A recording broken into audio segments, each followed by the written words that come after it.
Well, good morning, everybody. I have the distinct pleasure of presenting the keynote, and I had said to Margaret and other folks, I had wanted for a long time to come and deliver this speech. I'm from Little Chute. I grew up, born and raised there, left at 18, went to the University of Minnesota because there was no architecture school in Wisconsin at the time. I went from there to work for Victor Gruen in Los Angeles, designing downtowns and shopping centers. And from there, the career just expanded. From there, tours of Europe. I worked at Tehran, worked at Hawaii. Young designer who would travel the world. And in that process, beginning in that process, I went then back to Harvard, got my degree at Harvard in urban design. And from there, worked for David Cray in Philadelphia, and then went back to Europe to work for Victor Gruen and several of the new towns in Belgium and Switzerland, working in Switzerland. So I then worked for Victor for a while and then said, listen, it's fine. I've worked for you for 3 years now. I'm going to spend the rest of my time, the money I accumulated, and I'm going to travel around the world and look at cities worldwide to get some sense of what was happening in the world. Now, you have to remember this is roughly about 1966, 1967, 68. The world is in a boom. The whole world is in a boom. Japan is considered to be the foremost evolutionary country in the world. Expo 70 was an extraordinary event. And at that particular point in time, I got an invitation to teach at Harvard. And I taught at Harvard for a whole lot of years until I got a better offer to teach at Rutgers University. And Rutgers is the State University of New Jersey, roughly about 60,000 students. And I am the program director for Planning, Policy, and Public Health, which has about 1,400 students in a university that has about 60,000 students. I have also had a professional planning organization for a lot of time. That was my deal with Rutgers, is that I would not be strictly an academic. That the key of true academic work was to bring the real life back into the actual university. And with that in mind, I have now been teaching there for 39 years. And every year, a couple times a year, I come back to Little Chute to visit my 90-year-old tough old lady Dutch mother, who's still doing her laundry and going up and down the stairs and driving a car and would never leave Little Chute, I don't think, because of its sense of community. But if you read the beginning of my book, Visions for a New American Dream, it laments what happened to Little Chute. In terms of a community that was totally complete when I grew up. Two hardware stores, 2 meat markets, a theater. It was completely surrounded by farmland, and it is gone for all practical purposes, although the bones are still there. So with that in mind, I'm going to show you this morning the results of roughly 35 years worth of research work in about 45 minutes. And I'm going to summarize that in a series of about 35 little video clips and just some hard, tough recommendations that I've learned around the world that I would like now that I'm 70, to say, listen, Fox River Valley, listen, New North, here's what I've learned. Can you help implement that? Or would you implement it? Or do you think it's important to implement this or not? So I'm going to just lay it out as I see it from what I found worldwide. And then this afternoon session, I will be presenting about 16 or 17 actual recommendations. And this afternoon in the vision session in the afternoon, we'll actually do a vote on them to find out how realistic it is to actually think that these may be able to implement it. Now, I just finished this presentation yesterday. I've been working on this one for a long time. And I have really been interested in this area for obviously my whole life. But I must thank really 2 people. Dean Hunt, who really asked me here last year, and I couldn't because I was traveling somewhere. And of course, Margaret, who has been so wonderful in terms of just staying on me to say, are you coming, are you coming? But our conversations with Dean have just been absolutely remarkable, literally now over a 2-year period of time. So I was very anxious to come back here. And they said, well, what do you want to talk about? And I said, I want to talk about visioning the future. There's this whole, you can go back to the biblical end of it. It says, where there is no vision, the people shall perish, which is a very powerful one, which I've seen on a lot of planning directors' desks. But there's another one that says, Plans fail when counselors are few and succeed when counselors are many. It's almost the basis of democracy. It is designed by democracy. And that is, we cannot build this without the absolute cooperation between state, local, federal, developers, bankers, transportation engineers, environmentalists have to act as a team. And this is going to be a lesson which is going to be a hard lesson for some older generations, and I'll talk a little about that, but very easy for the millennial generation coming up who believe in teamwork. You know, my generation, as I was saying last night, we learned how to, in the riots, build Molotov cocktails. And I was in several of those, and I did throw several of them. But the reality is the new group does not think that way. They think as a team. And this is going to transform everything. Now, that key is the future is how then can, you know, how can you developers and bankers and folks who are here really help us or help create that kind of a process. Now, there is no doubt that in my lifetime, in my 70 few years, and a pretty good student of history, I have never heard or read anything which is as serious as what's going on in the world now, unless it was 600 600 AD at the fall of the Roman Empire. When Gibbons wrote the book, The Decline and Fall of the Roman Empire in 1776, he laid out precisely what seemed to be going on in this country right now. The Senate's in deadlock, the country is broke, the wars in the Middle East are keeping everything in turmoil, and God knows, you know, we may be a war at the end of the war at the end of today. It's so parallel, and I think the lesson of the parallelism is that history repeats itself. And you can see it evident in College Avenue, which I'll talk about a little bit later. But the world is changing because for the first time we understand the world is one place. That happened in the mid-60s, and that first shot of the moon that said, listen, this little thing is really one place. We never understood that before. I mean, you know, they thought Christopher Columbus was crazy because they thought the place was flat. A lot of time they thought the earth was the center of the universe. We now know it's different, and all over the world there is this extraordinary energy happening, whether it's Durban Square or Libya or in Moscow. It doesn't make any difference anymore. I mean, we've got issues happening on a planetary scale which are unbelievably, and how they're going to impact this particular area, I think, is one of the great and wonderful things to start thinking about and planning. So as we start to look at that, what are those influences? Now, of course, one of those big influences in the future, whether you believe this or not, is clearly climate change. I mean, New York is planning already for another 4.5 to 5 feet of water over the next 40 to 60 years. There's no doubt about that anymore. So the other elements is that beyond the kind of ecological thing, you know, all of the fish species are dying, the coral reefs are dying.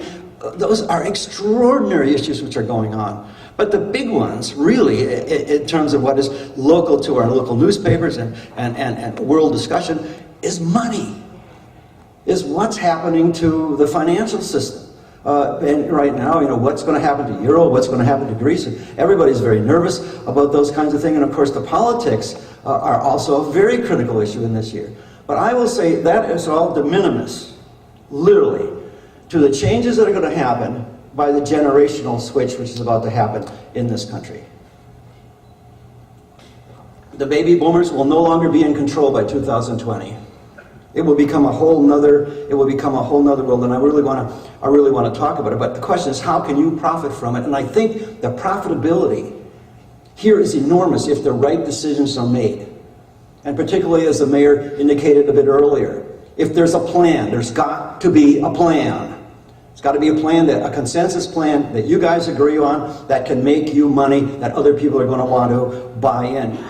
Because without profit, nothing moves. We have to prove that both in the short term and long term, that the profit motive will clearly be there. Now, there are a lot of, I think in my lifetime there are 4 or 5 major books which I think are really critical, but I've just been, because I'm working with a job in China and I've just been exposed to the I Ching. I just had to learn it because that's the new evolution that's beginning to happen in China. But there's this old statement that comes about 4,500 years ago that said, everything is in the process of continuous change, rising and falling in a progressive evolutionary advancement. Chinese don't believe you're ever going to go backwards. We're never going to stop. It is a constant evolution, and I firmly believe that. And I think I can demonstrate to you how that actually begins to work, and I think it is a predictable model about what's going to happen.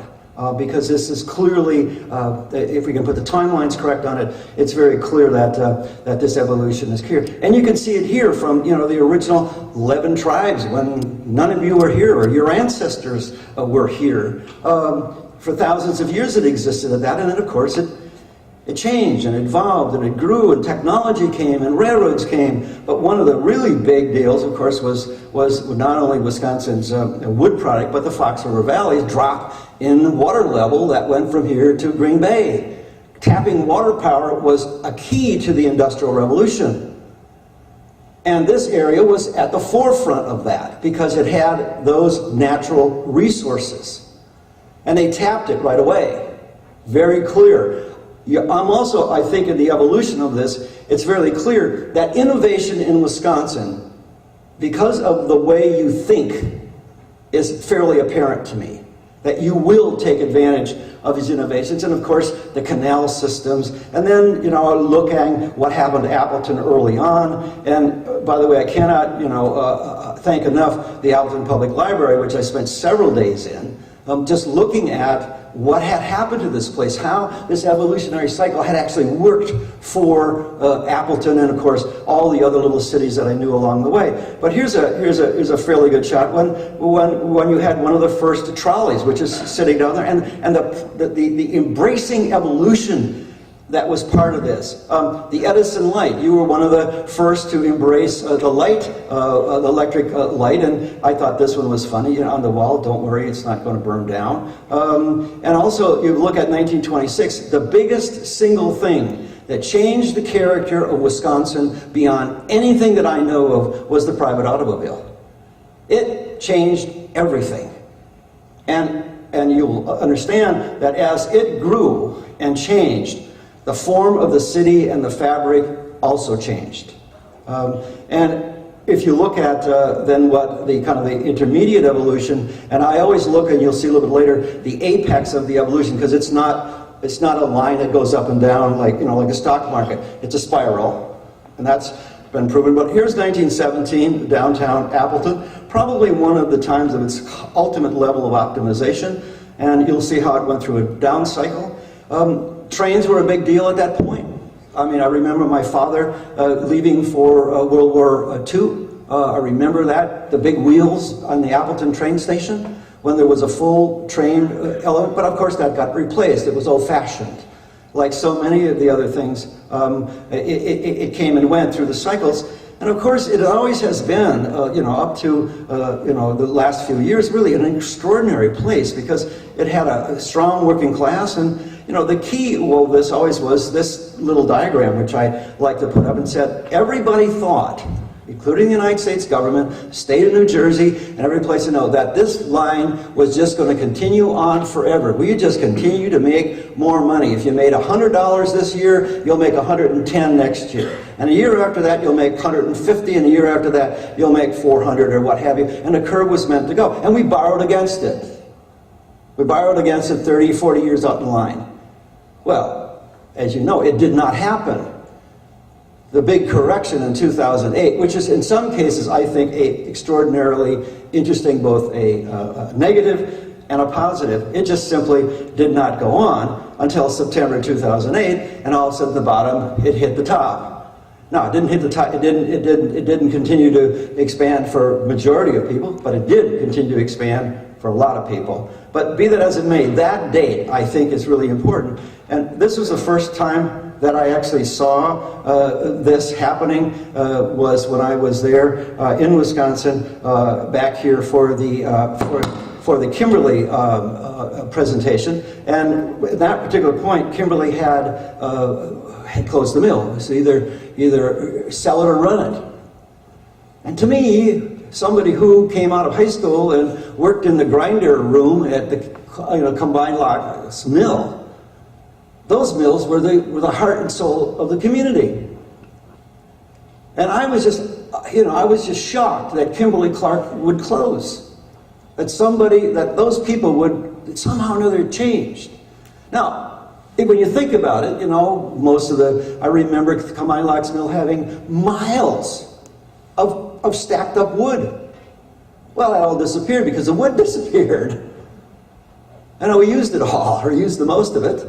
So the question is that this is not a negative, this is just a normal evolutionary process in the process of evolving as people. Now, the way I look at it, and this is a simple diagram, but the diagram the basic fundamentals of change is that we go through these 4 essential stages, although I'll break it down later into 8, but these 4 essential stages. So the first one is you're formed, you grow, men somewhere around 26, women somewhere around 33, and you really try to hang on through optimization, and you take Viagra and you get an artificial knee and what have you. You really want to hang on to life, right? And all of a sudden you just deteriorate, and of course you die. And the baby boomers will try to hang on as long as conceivably possible for all sorts of reasons, but this evolution starts to become an important understanding of how and why we actually make things work. So it goes through a period of formation, and very quickly, again, they say as you get older, it goes faster.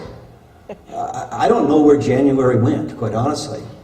The time, I'm looking around now and I think, I'm 70 years old. I can remember being 18.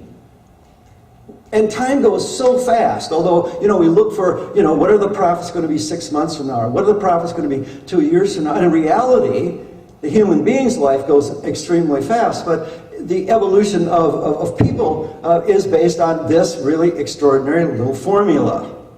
And as the collective attitude that one has towards what you want to accomplish is this formula. And this goes through your head instantaneously. It's your attitudes and beliefs. Attitudes, your conservative, your liberal. Beliefs typically are, more religious and moral foundation. And you take those 2 things, and a lot of that stuff you inherited genetically, but then you got the 2 other big ones. What's normal behavior? Gee, he's got a Ford, I have to have a Ford. He's got a Pontiac, I should buy a Pontiac. He's got an iPhone, I should buy an iPhone. And then it's what's called motivation to comply. So what's considered to be normal? And what's considered to be motivation to comply. Now, that's how Facebook and all the rest of it looks. We want to be like other people, right? But then there's the motivation to comply. Okay, I will buy that product because I want to be like other people. And that's all modified by memory and mood. Okay, someday I really don't feel very well, and my attitude is really completely different. Now, we've applied this formula across multiple cities in the United States. And that is trying to develop a collective attitude as to what people think about the future. And I'm going to share a number of those things with you today. But it is primarily an impact of generations, and that is extraordinarily important, at least to begin to understand. I think generationalism will be the largest influence and will also be the largest conflict that is going to happen probably in the United States and probably worldwide. And this one is an interesting one because this is the Occupy movement. Shot this in Manhattan where it started. Look who's there. Now I may say, well, these are kids that just don't have a job. The reality is that these kids are really pissed off. But they're not the Molotov cocktail type. They're the interactive type on Facebook and Twitter. They think differently. Now, I think one of the great books in my both academic and other history has been the future, America's Future from 1584 to 2069 by Bill Strauss and Neil Howe. Bill is already dead. I picked up this book about 30 years ago. I just recently opened it up again. It blew my mind. I mean, it's just extraordinary. It's really one of the most important books I think I have ever read. Now, what those guys are saying in all simple terms, there's 5 generations that exist simultaneously. And we now have what's the GIs, like my mother, older than 88, to the new silence or the Gen X generation, which is at this point about 11 years old. The millennials are obviously the bigger ones. They're older than 12 years old right now. Now what happens is, in our understanding of it, what the millennials want in terms of their future, most of them can't have because they're being restricted from having it by the baby boomer generation. The baby boomers who think they are assisting progress, in all cases, not in all cases, the majority of cases, are simply restricting progress. The baby boomers have a different vision of what the world is going to be, and the baby boomers are really more interested in security, safety, and capacity. You know, highway system, put bigger highway systems, make it go quicker. Safety was a big issue. Why was it a big issue? Because their parents fought World War II and they came back, and most of them, you know, were believing that the Russians were going to bomb the crap out of us. Security became a big issue in there, so everything's got to be secure, more sprinklers, more of everything. That's the baby boomer generation, adding a lot of, I think, undue regulation to the process. So as we start to look at it, this ability to understand where we fit generationally and how it's going to evolve as the GIs die and the silents die, and now, of course, you know, a lot of the baby boomers, a lot of the Xers or the millennials are going, boy, I can't wait till those baby boomers move out of the way or die, you know. So the question starts to be is the transition is going to occur, and the big switch is going to happen when 2014, whether you're Republican or Democrat at this particular point, they think Barack Obama made it by the slim majority of the millennials who voted for him, right? In 2014, there's going to be more. In 2020, they will control the country. They will be the majority of the country. You've got to start listening to what these folks want. And it is through that you can make the largest amount of contribution and the largest amount of money over a longer period of time. Now, you know, again, that group thought, okay, it's just going to go on and on and on. That's what their parents thought until it hit 2008. And of course, and when it hit 2008, you know, a whole new thing began to happen to this group of people. They, for the first time, they are parallel to the generation that was existing at 18 or 20 years old in 1929. The cycle has repeated itself. And that's what Strauss and Hall have indicated all the way through this cycle of thing. And it happens in slightly different ways, but it's the influence, the psychological influence of the multiple generations that seems to be the most important part of it. And of course, the baby boomers, turning 65, what, 12,000 of them a day, 15,000 of them a day are turning 65 now. And then there's this other issue of, you know, where's the wealth accumulated? And, you know, whether you know, this whole notion that the 99 and 1% is not really true. You know, the top 1%, you know, can change the wealth in the country. Is 43% of the families. The top 20% control 93% of the wealth. That's the top 20, so that's, you know, 2 out of every 10. And on the bottom, you know, 80% only control 7% of the wealth. But the thing that's so fascinating about it is that this whole issue of who controls the wealth and where the money now sits is really pretty extraordinary. Now, looking back at Strauss and Hall, or just looking at this, by the way, in Appleton, Wisconsin, you are in the 1% if you make $359,000 a year. In Stamford, Connecticut, you're the 1% if you make $908,000 a year. And you can see it as Milwaukee's a little bit higher, Rochester is a little bit higher than that, but you can see the variation. Wausau is a little bit less than that, but be that as it may. By the way, the profession that sits the majority in that category are physicians. They are clearly the biggest bulk of the quote-unquote 1% out there. Now, Strauss and Hall did some extraordinary predictions, and that's the emotional mood of the country. And they did this by this, you know, composite life cycling analysis. And I thought for a while, you know, this is just a bunch of, you know, gobbledygook, until I started to read the book. And they predicted 30 years ago that the current crisis would start in 2004. Well, the reality is that it did start in 2004. It only dropped out and exploded in 2008. And when you begin to look at it, they're saying the following. The country is currently in a crisis, what we call a crisis era, fueled by fear and narcissism. I mean, everything is about fear. Fear your little kid is going to get run over. Fear somebody's going to steal this. Fear, fear, fear, fear. More seatbelts, if you can imagine. My poor grandson now sits in the back of a car looking like he's going to the frickin' moon. He's totally boxed into this little thing. They put a mirror there so he could see his parents. I had 3 boys. They're all wonderful guys. They were in the back of a VW bus standing up. Fear. Everybody's afraid of everything. I mean, I can't even get up the elevator here without pushing the card. And that just perpetrates itself over and over again. You don't want to hang out with people because you're scared. Now, what's going to happen with the millennials, and this is an interesting story, Strauss and Hall are saying the following thing. If the baby boomers are in charge when the next major crisis occur, the baby boomers will push the red button. If the millennials are in charge, they'll negotiate. It's a complete difference. And of course, remember, the baby boomers are the Molotov cocktail throwers. It's a whole different psychology. So as you start to think about that, those are elements that have to be kind of worked into the whole process. And I'm going, okay, how old will I be? Well, I'll be dead by that time. The oldest millennial will be 60 years old when they think this crisis is over. And then we enter into a whole another era. Now, Wisconsin is doing really well, 19.6% population growth. And you know, when you look at the counties which are growing, in this particular area, Brown, Outagamie, Calumet, you know, they're all in the top blue categories here, that they are really going to grow. And this is this area. This is this area. So what you've got is you've got this advantage of projected growth to the year 2030. At the same time, both the country is growing, and of course you'll see that later on, one of the major factors is that there is a growth of world population.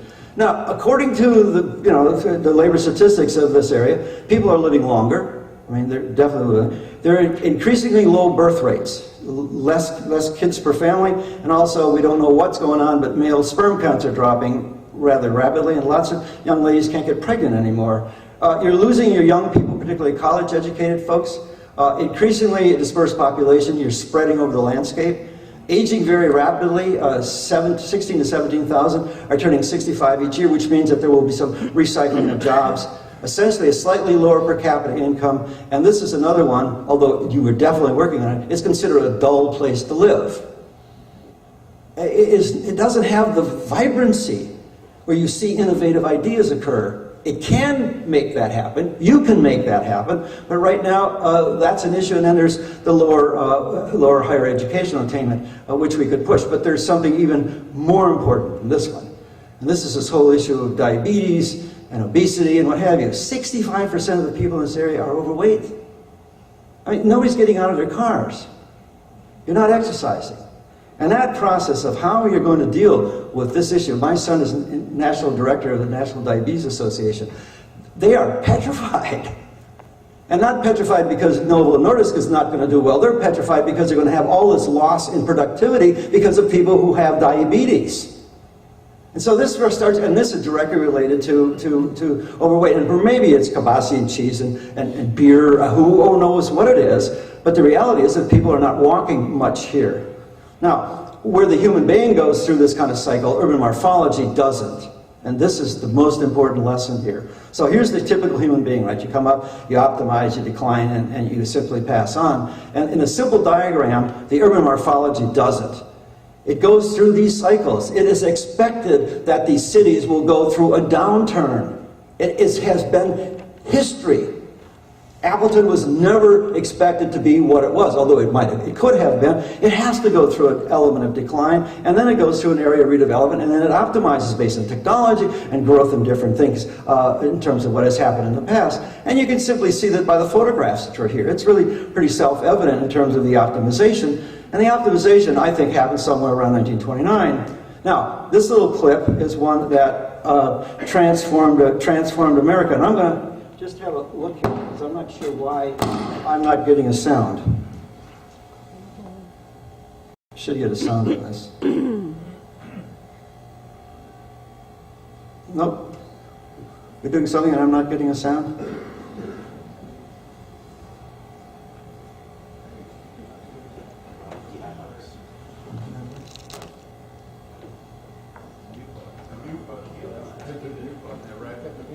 Got the mute buttons?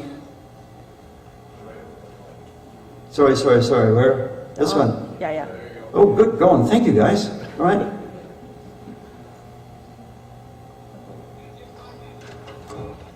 Acres of wasteland have been transformed into the most stupendous exposition the world has ever known. the planners and builders have woven well the threads of the Titanic tapestry into the eighth wonder of the world.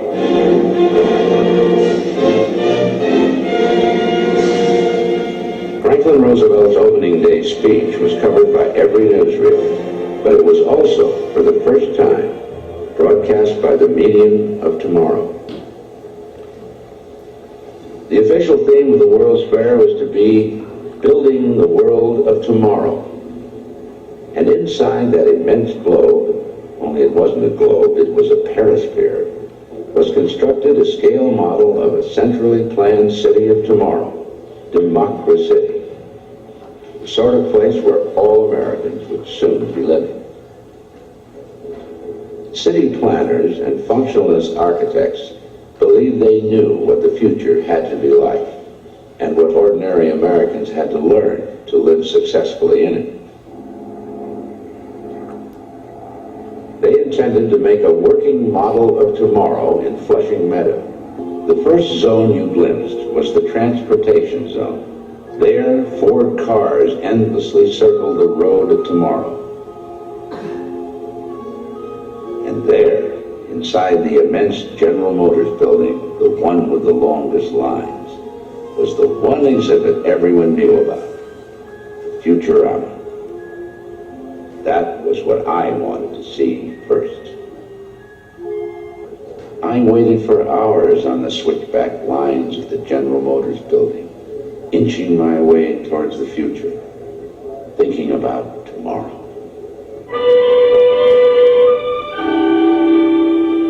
At last, you entered the General Motors Futurama through a narrow cleft in that high wall. And you were put into a moving chair, and a voice began to speak with calm certainty. And before you opened a wonderland. 3,000 square miles in scale. A plane ride over an America from which the past, my present, had vanished, seemingly without a trace. And now we see a great river city of 1960. Here is an American city replanned around a highly developed, modern traffic system. On all express city thoroughfares, the rights of way have been so rooted as to displace outmoded business sections and undesirable slum areas whenever possible. We see some suggestion of the things to come. A world with a future in which all of us are tremendously interested, because that is where we are going to spend most of our lives. It was Democracy and Greenbelt all stitched together with the superhighways General Motors was counting on. And whether or not the Futurama was exactly what the social planners had in mind for America, General Motors had no doubts. When you left the building, you were given a small blue and white button that said simply, I have seen the future. Do you honestly believe that industry can make enough jobs in the future to take care of the young people that are coming along? I think the problem is going to be the other way around. Industry will make so many jobs, there won't be enough people to fill them. I think that there are moments when you can see the world turning from what it is into what it will be. For me, the New York World's Fair is such a moment.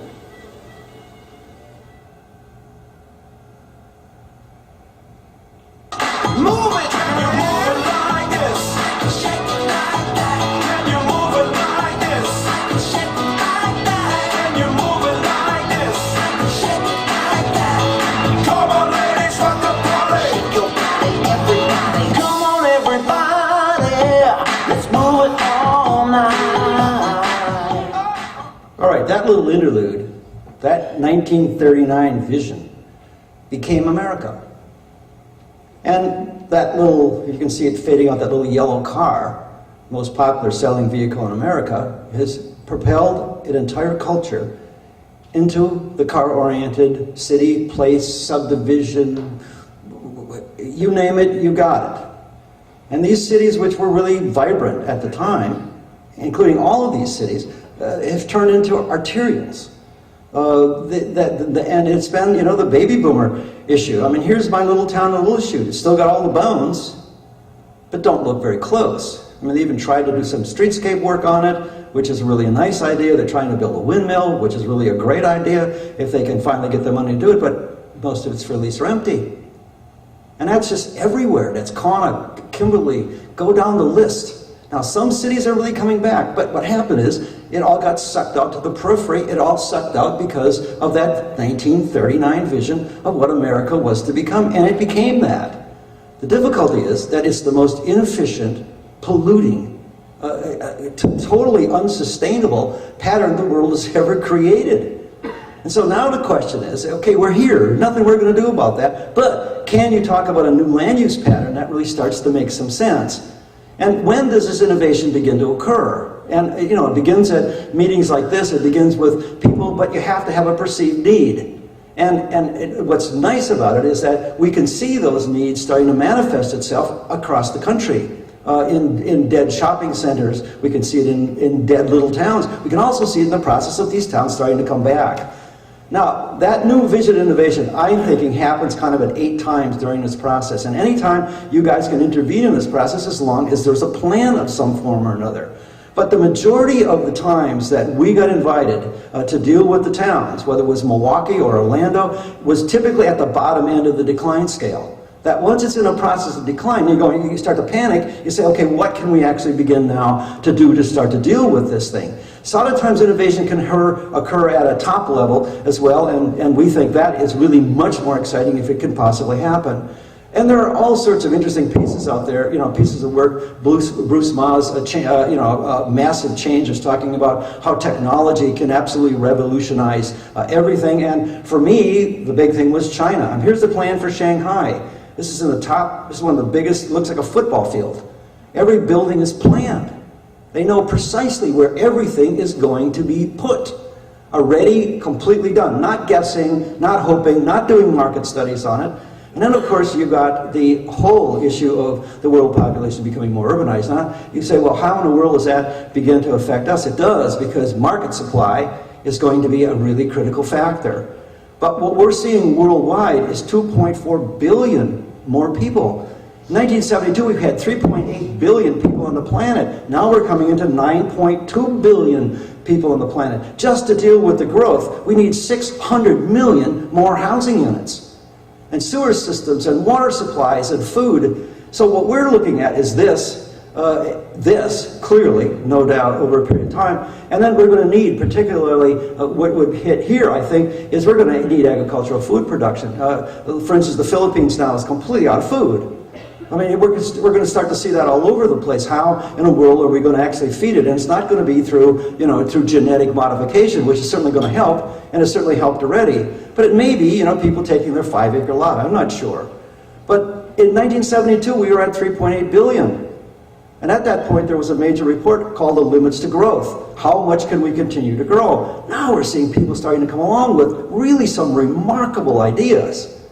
Now, population in the United States, 2011, 307 million people. You know, we're the 3rd or 4th largest. By 2050, roughly about another 112 million more people are expected to be. And, you know, this area looks as if it may be programmed to be able to take a part of that growth. But the question is, what form is that growth going to take? And how efficient is it going to become? And will the baby boomers buy it? I don't think so. I think the baby boomers are looking for something very different than what their baby boomer appearance not only wanted, but created. And so here it starts to become a kind of an interesting dilemma in terms of how we're going to do this. In addition, you know, simple things like this. You know, we kill 38,000 people every year. There's 8 people who have been killed since I've been speaking. And, you know, who cares? that's just a part of living.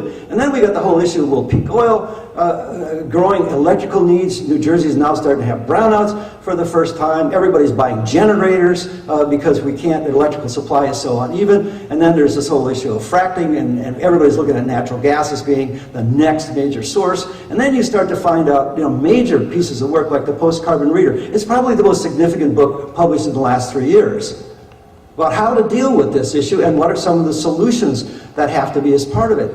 And I think we've got choices. I think we're going to have this, or you could have this. And it's very clear to me that there are these choices, and there's these choices that the future generations are going to want to make. Now, also my things come from roughly about 210,000 people, 167 vision plans that we have done around the country. And right now, Oklahoma City will get the next star. We're just starting Oklahoma City now. I'll go out there in the next week or so. And we're helping people vision what the future will be. It's really what we do. And these particular ones use a thing I call a visual preference survey, which they talked about in the introduction. And then we ask people how appropriate is this place now and in the future. And we ask people to vote on those things from a +10 to a -10. And we've now, obviously it's on the internet, it's going to be now an app on your telephone that you can actually look at it. And then we ask people to get involved, saying if that's your vision, where do you think it should be located? Which means people become part of the planning process. They sell the plan. This is just a little clip from the Oshkosh visioning process that we did. So out of all of this stuff, there's a series of results and recommendations that come out of here. Here's the negative image in the country. Everybody hates this. -7 standard deviation of 2. It's the most depressing thing you can conceivably imagine. And we just keep building more of it. Now, what do people want? This.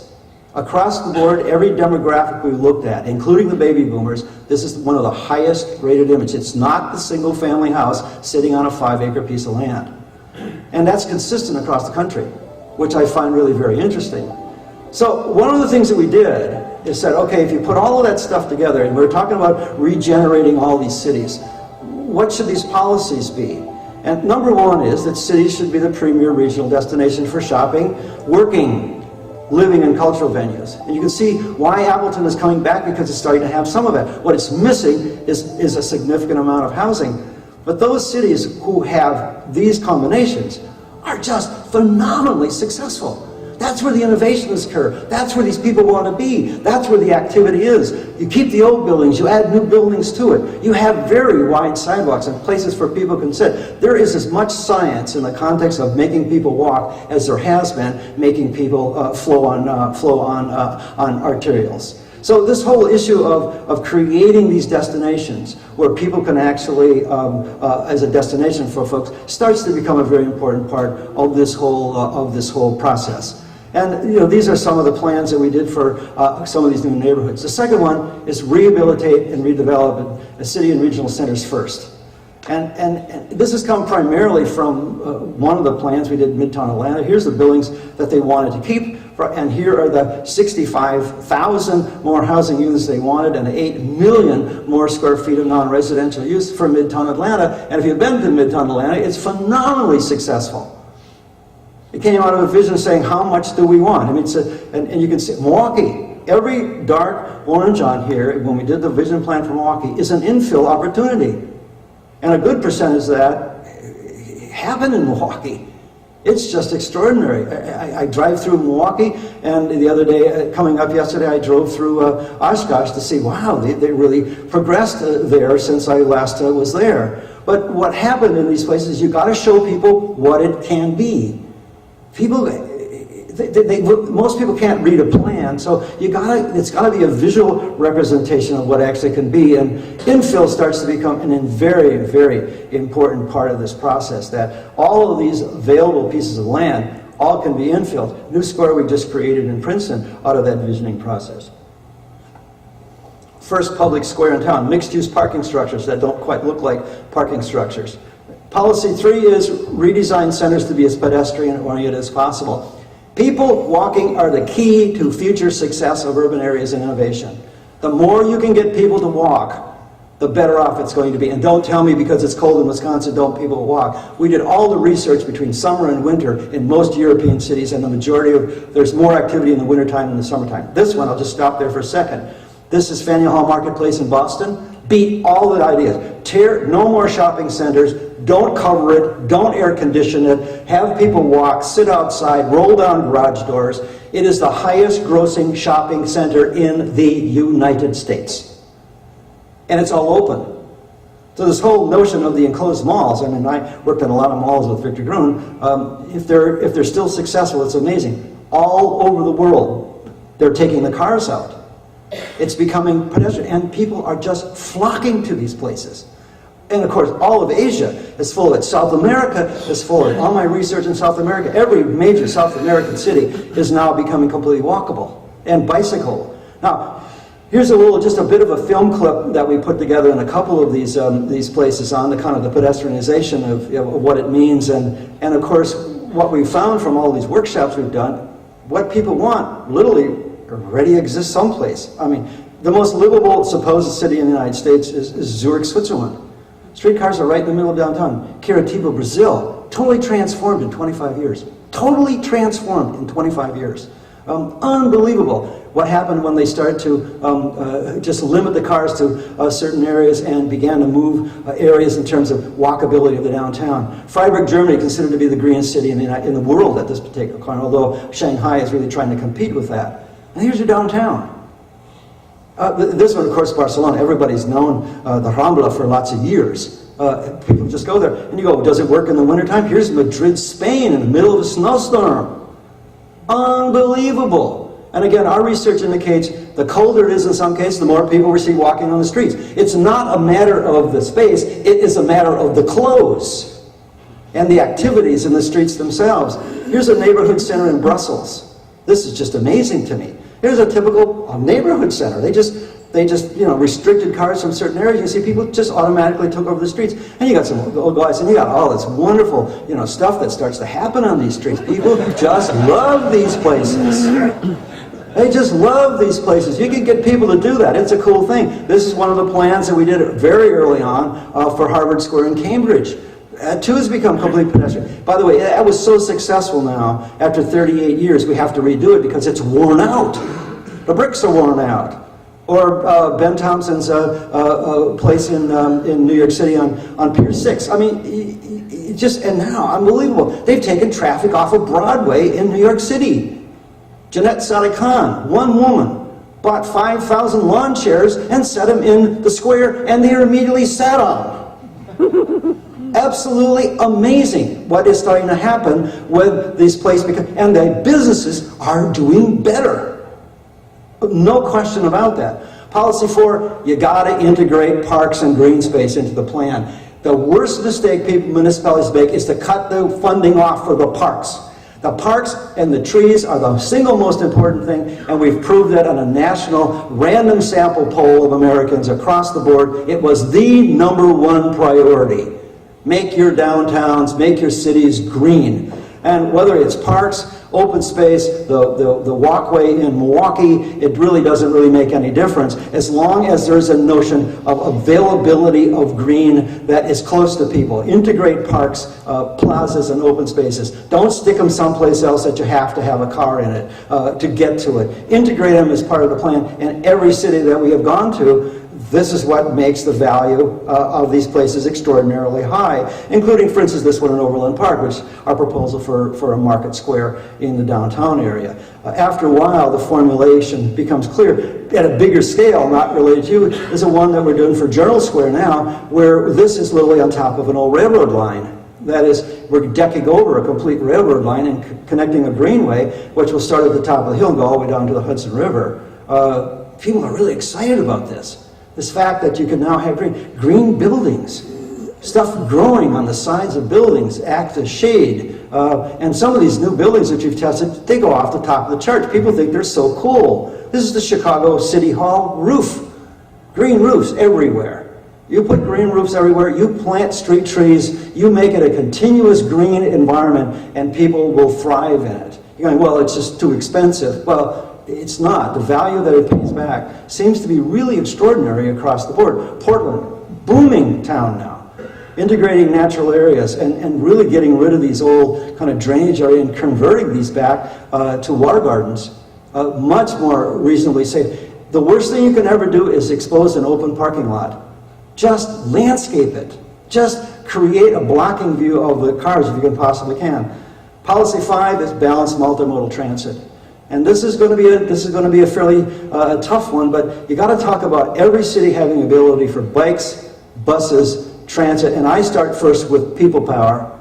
You can get people to walk to work. You can get people to walk to church. You can walk to shopping. That's what's really been successful across the board. You have to create a kind of a choreography by which people want to walk. Farmers markets are great things. Don't stick them in a back parking lot. Put them right in the middle of Main Street. I see the photographs of College Avenue when you close it off. Why do all these people come and then why do you open it back up to cars again? You've got plenty of room to go around. Bicycling.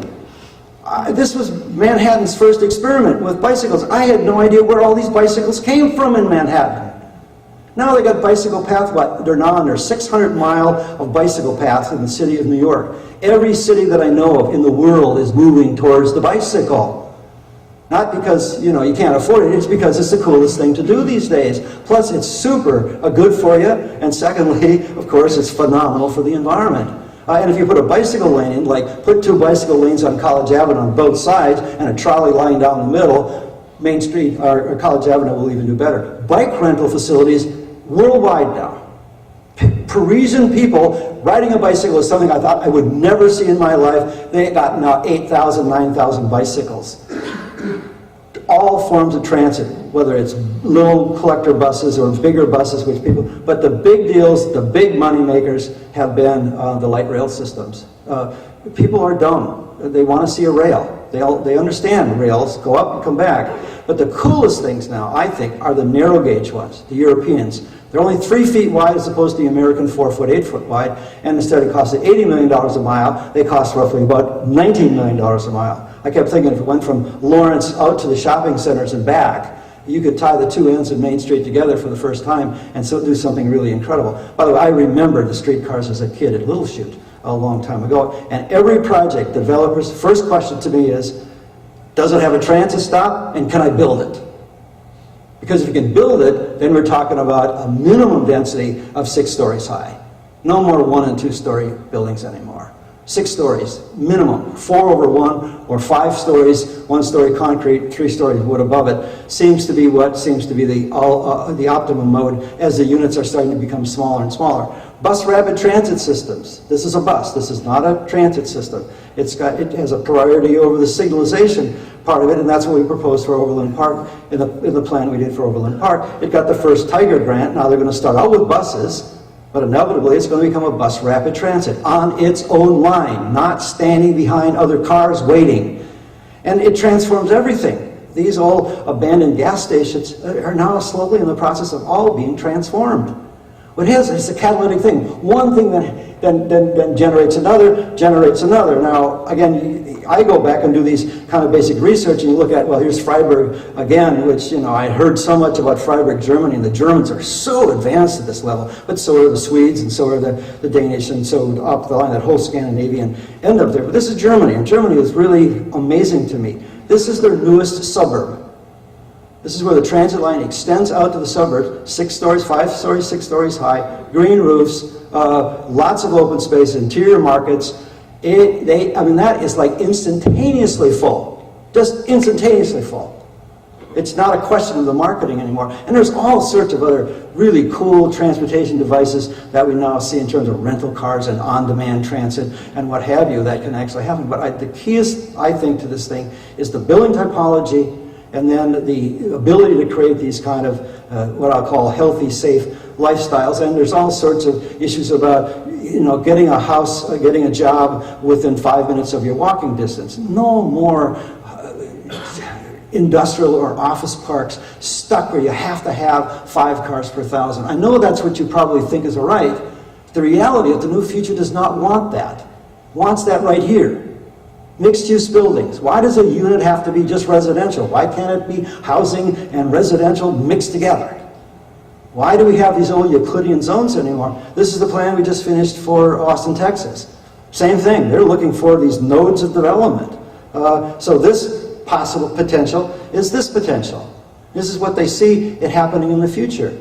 And again, the very cool thing about it is that it really starts to talk about respectable design and intensity. 6, of course, is energy conservation. I don't care how you do it, where you do it, what you do it in, but the key to the future, in my opinion, is not only are we going to be dealing with natural gas as an issue, but as much renewable energy that you can put into any building, conceivably, the better. It is the #1 priority in the millennial generation. You put a wind generator up someplace on the top of the building and the kids are going to go, wow, isn't that cool? You say, well, maybe it doesn't. This is, by the way, the proposal we did for the entrance to Overland Park when we did Metcalf Avenue. By the way, Sprint was the first one to do it. Solar panels, I mean, they're starting to become super cheap now. Be careful of the Chinese ones, though. Chinese ones don't really match the flash test like the American-built ones do. Americans are far better panels. Now we've got the green buildings. We get all sorts of LEED certified kind of buildings, and some of these new buildings are just really wonderful. I mean, you don't even need air conditioning systems in these anymore if you start integrating the greens to it. And of course, the key to this thing always is legs. I mean, you want to deal with sustainability, start to deal with legs. And it's just fantastic when you actually see this happen. But there's a whole choreography of this. You got to understand time-distance relationships and isobars. 5-minute walk, 10-minute walk, 15-minute walk, and 2-hour bicycle ride. A 2-mile bicycle ride are the basic standards now that we use. You cram as much as you can within those particular sets of standards. And now listen. Well,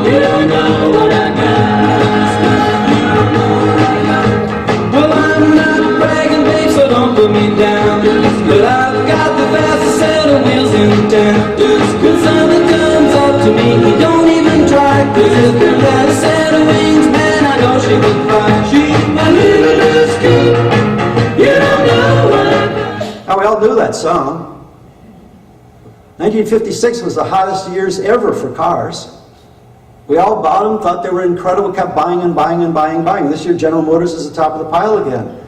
This is Beijing. This is Darboy. It's worldwide, and it's an epidemic. And you're going, well, how could we ever get over that? Well, the key is to create really great places where people want to walk, and you have to have other pieces. Now, for me, by the way, the biggest surface parking lots are a city's most valuable resources. Without any questions, I would buy every surface parking lot I could get my hands on. Because the reality of it is that if we become more walkable and we start to infill, there's less and less need for that amount of parking. And for instance, we're seeing places in Hoboken where we're doing work now where our ratio of parking to the housing unit is down to 0.25.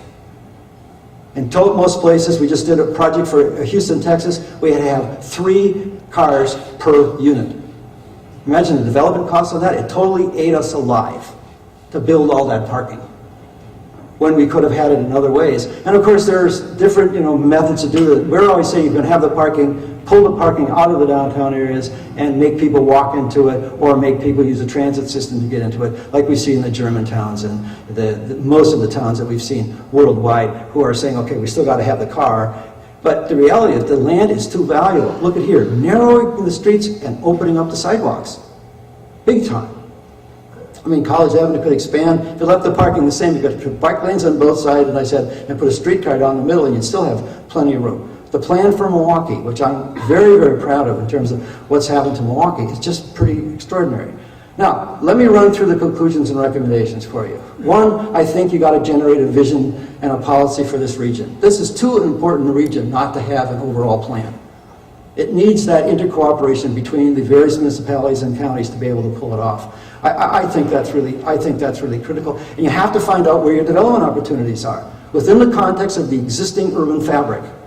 Now, here's an example. This is when we did the Milwaukee plan. This is like 15 years ago, one of the very early computer models we generated for this type of housing that we thought was really the coolest housing going. 4 stories high, 5 stories high, ability to have stoops and steps and to have retail at the bottom level, and to park under the building in some cases. You only need to be 60 feet deep. Well, voila, here's the third ward. Third ward is full, and now on my airplane coming in on Frontier Airlines, and in New York Times last Sunday travel section, Milwaukee, third ward. Cool place to be. On my way down here, I stopped at Oshkosh. This was a remarkable project, 2008, 2009 when we did that. This is really important. This is a question that was asked in this big survey. How appropriate is the idea of promoting sustainability in Oshkosh through living within walking distance to areas where you can work and play? Now this is Oshkosh. 2,400 people participated in it. 72% wanted it. It's extraordinary. So why aren't you delivering it? That's the big question. And I understand that because, if you're baby boomers, you really think that the suburban stuff is still the way to do it. Well, that may be fine for the next few years, but after that, it's all over.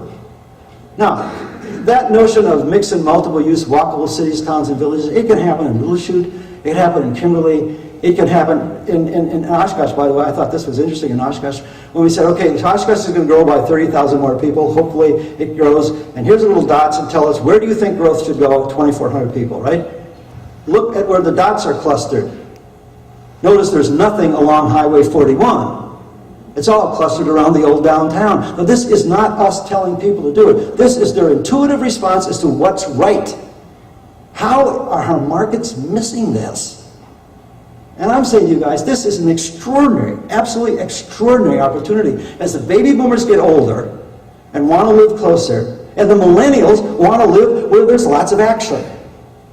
It's like an unbeatable, it's an absolutely unbeatable combination. Okay, downtown got a -3 with a standard deviation of 5 when we started the project.